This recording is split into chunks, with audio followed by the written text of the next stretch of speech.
parce qu'on faisait la jonction de l'histoire. Un Américain est arrivé, M. Ryan. On va monter Ryan, quand on est là-bas. Là. M. Ryan avait acheté en montagne $1 million. C'était pour le ski. C'est l'ancien, là. On est à la fin du 19e siècle. C'était pour le ski. Tu sais, il avait l'idée de descendre cette grosse montagne-là en ski. Mais là, tu ne peux pas descendre en ski avec des Indiens en bas. Là. C'était pas ça. C'était en 1900, là, les Indiens sont pas populaires. Là. Il y avait des tentes, imaginez-vous. Des tentes indiennes, ça a décollé de là. Où est-ce qu'ils sont, là? On est à Maniwaki. On peut aller voir les descendants immédiats à Maniwaki. Maniwaki, qui est le pays de Marie. Mani, ça veut dire Marie en algonquin. Puis ces algonquins qui n'ont pas de phonème R, qui remplacent tous les R par les N. Marie, Mani, Mani. Puis Waki, ben ça, c'est Waki. Ça veut dire pays. Pays de Marie. En anglais, c'est Maryland. C'est un État américain. C'est Maniwaki sur les Gatineaux. Tout sortir des Indiens, des Laurentides, effacer la mémoire. Il n'y a plus aucune mémoire de ça. Les Wescarini sur la Rouge, et qui sortaient sur l'Outaouais, puis les voyages des Indiens, puis tout ça. C'est fini. Regarde, c'est oublié. 100 ans, 110 ans plus tard, on n'en parle même pas dans les écoles. Les petits algonquins. Ils allaient de Gatineau à Trois-Rivières, c'était leur pays. Ensuite, raconter l'histoire de Laurentides, c'est fascinant. Laurentides, c'est tellement beau. Il faut en parler de la beauté. C'est un mot qu'on n'utilise pas. C'était beau. C'est la forêt laurentienne. Bon, tous les Laurents, Laurenties, Laurentiennes, ça dérive d'une obsession de Jacques Cartier qui a appelé le fleuve Saint-Laurent. C'est plate qu'il l'a appelé comme ça, parce que c'est pas... Il ne s'appelait pas Saint-Laurent, le fleuve Saint-Laurent. Vous savez comment il s'appelait? Il y avait 2 noms. Dont un nous pose problème encore aujourd'hui, on en parlait chez Tim Horton. Il s'appelait fleuve Canada. En amérindien, évidemment. En iroquoien, pas en algonquin. Il s'appelait fleuve Canada. Canada, vous savez ce que ça veut dire? Ça veut dire village, de bâti, de cabane. Tu sais, ma cabane au Canada, c'est un pléonasme. C'est deux mêmes. Ma cabane au Canada. Une fois que tu as dit cabane, tu as dit Canada. Donc, ça pourrait être ça. Canada, ça veut dire cabane. C'est Iroquois, c'est pas algonquin, parce que les algonquins ne se faisaient pas de cabane. Les Iroquois se faisaient des cabanes. C'est aussi simple que ça. Le fleuve aurait pu rester, s'appeler Canada. Peu importe. Il s'appelait Saint-Laurent. Donc, Laurentie. Donc, Laurentide. Laurentide, c'était une forêt magnifique de chênes, de pins, de sapins, bien sûr, sont tissés, de sapins et des lunettes blanches, de sapins et des lunettes blanches, merisier, ça c'est bouleron, pour ceux qui connaissent la forêt, là. Puis des arbres qu'on appelle des arbres précieux en grande quantité. Des arbres rares, précieux, qui font pas forêt, mais que tu peux retrouver, là, le cerisier d'automne sous forme arbre, tout ça. Mais le merisier, le pin blanc, ça a été, le chêne, ça a été les 3 essences qui vont attirer les loups, les loups de la finance. C'était tellement payant. Il y avait tellement d'argent là-dedans. Là. On n'a pas idée ce que ça pouvait rapporter d'argent pour ceux qui aiment le bois, qui travaillent le bois, qui ont des... Alors, c'est du bois de luxe. Dès le début du 19e siècle, vers 1825, les concessions ont été données. Alors, imaginez-vous, on n'est même pas dans le Canada moderne. Le Bas-Canada va concéder toutes ces forêts-là. Après la Confédération, le gouvernement de la province de Québec, les premiers gestes que les gouvernements vont poser, la province de Québec, ça a été de donner nos forêts. C'est intéressant, ça. On est un solidaire, hein? On est des gouvernements solidaires. Mais dans l'histoire du Québec et du Canada, nos gouvernements nous ont toujours trahis.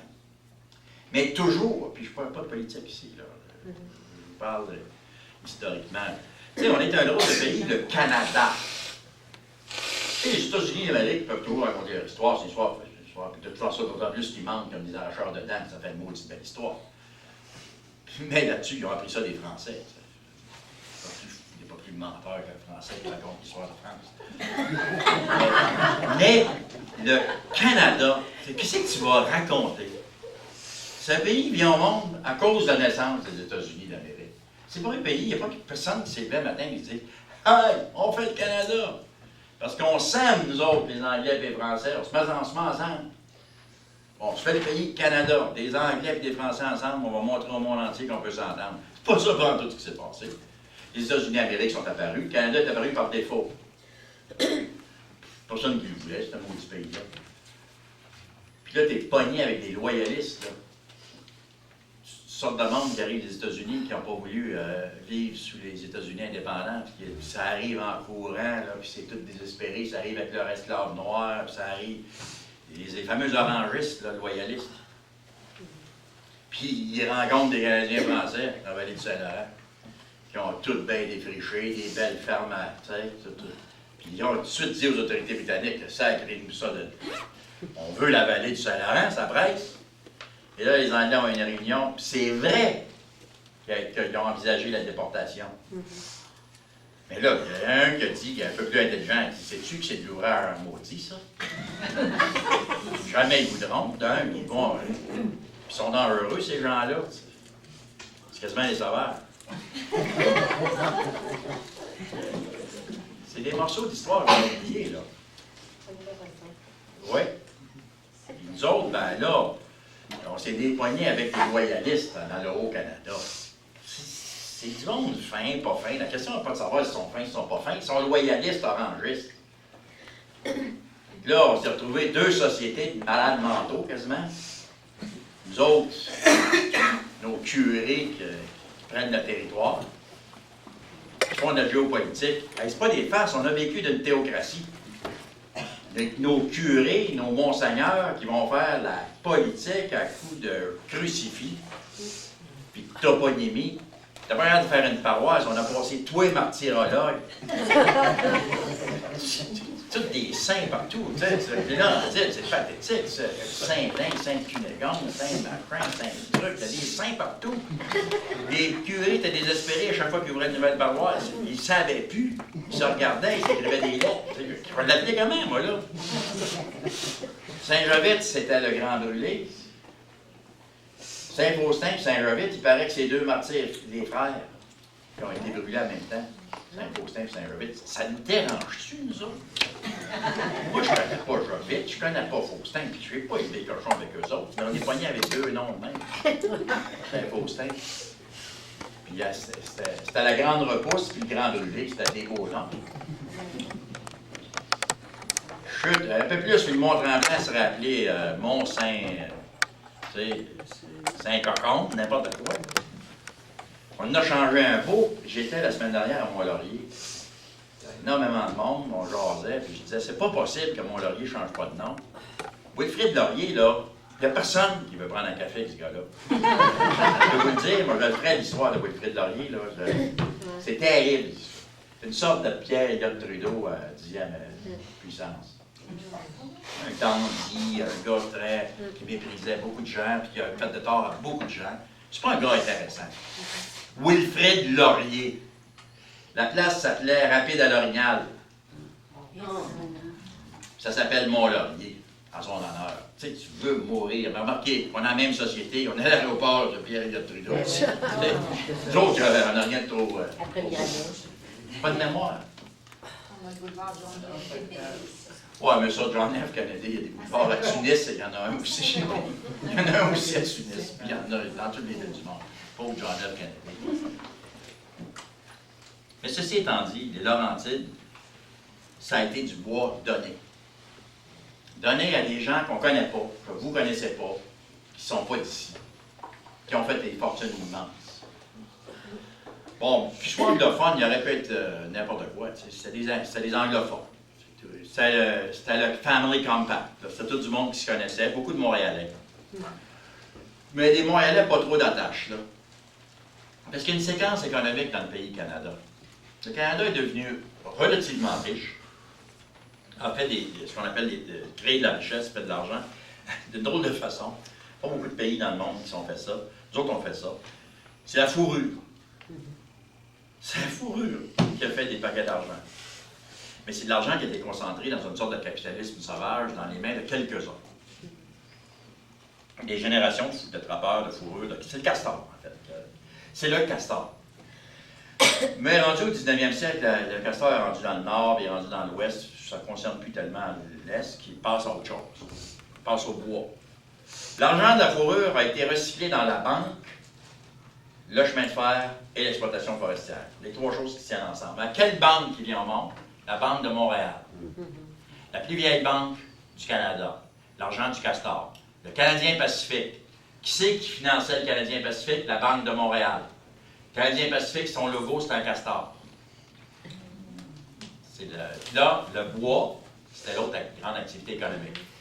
Aujourd'hui, on regarde, je regarde le téléjournal, puis je vois Jean Charest débattre en disant le Québec corrompu, la construction, la mafia, tout ça. Regarde, c'est de la petite bière. Moi, si j'étais Jean Charest, je dirais, regarde, c'est rien. C'est rien, on est croche. Mais Johnny McDonald, moi, je ferais une diversion à sa place. Je raconterais l'histoire de Johnny McDonald. Celui que vous avez, c'est Saint-Bias. Son gros nez. Là. Il n'y a pas eu plus corrompu dans l'histoire d'un pays, ce gars-là. Plus malin, plus méchant. Johnny McDonald. Puis il y a des autoroutes, puis il y a des sites. Personne ne sait c'est qui, de toute façon. Premier ministre du Canada. Une authentique crapule. Ces gens-là méprisaient les petites gens, certainement les sauvages, les Canadiens français ignorants. Il y avait une sorte de bourgeoisie, puis ce qui s'est fait, c'est qu'on a tout donné richesse naturelle. Le plan était le suivant. Je vais aller rapidement, parce que ça, c'est les Laurentides, mais là, je ne devais pas parler de ces choses-là. 1867, le Canada vient au monde. C'est les pères de la Confédération. Puis les pères de la Confédération, ce n'est pas les égaux de la Confédération, c'est les pères paternels. Il n'y a pas de mère là-dedans. Il n'y a pas de mère de la Confédération, c'est les pères de la Confédération. Ils sont réunis, ils se disent, on va faire un pays. Voici la structure du pays. Ça touche beaucoup les Laurentides. C'est pas rien que la police fédérale vient chercher les sauveurs à Tremblant. On va créer 2 couronnes, 2 niveaux, 2 juridictions dans ce pays. Il va y avoir une couronne fédérale, puis il va y avoir des couronnes provinciales. Puis le Canada vient au monde en 67 sur une entente signée. 4 provinces. La Nouvelle-Écosse, Nouveau-Brunswick, Québec, Ontario. C'est des nouveaux mots. 4 provinces forestières. À court terme, on venait de régler un problème. On venait de mettre les forêts en vente. Les forêts laurentiennes en vente. 4 provinces forestières. Là, on se dit, en 67, les sauvages sont fédéraux. Au complet. Un sauvage, là, c'est fédéral mur à mur.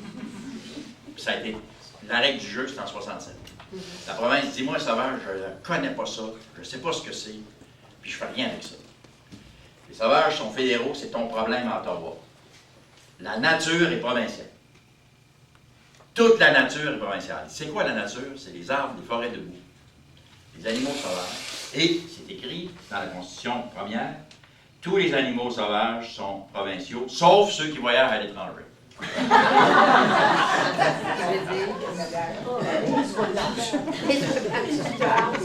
Ben là, vous avez toute l'explication pourquoi qu'une moutarde se rapporte à la Cour fédérale, un se rapporte au fédéral, un chevreuil se rapporte à Québec. Ben oui, c'est la loi sur les... Ça a pris d'ailleurs des années à l'établir, à faire des inventaires, parce que toutes les espèces, à savoir, tu sais, un gros bec errant, ça traverse la frontière ou pas. Dans ce temps-là, tu n'avais pas des caméras, puis tout ça, c'était compliqué de savoir ça, tu sais. Bref, les sauvages sont passés au fédéral, les forêts sont passées au provincial. Hey, ça, c'est une collision frontale. Le fédéral, les 4 provinces ont fait la même chose. Ils se sont virés de bord, ils ont regardé les capitalistes d'Amérique. Ils ont dit, pas ces forêts, on veut les vendre. Tout ce qu'on veut, c'est des royautés. Donc, le modèle, c'est le fédéral, le provincial prend des royautés, un trésor public. Il fournit la main-d'œuvre locale, cheap, le plus cheap possible. Les conditions de travail des bûcherons du 19e siècle, tu ne veux même pas en entendre parler. que le gouvernement accepte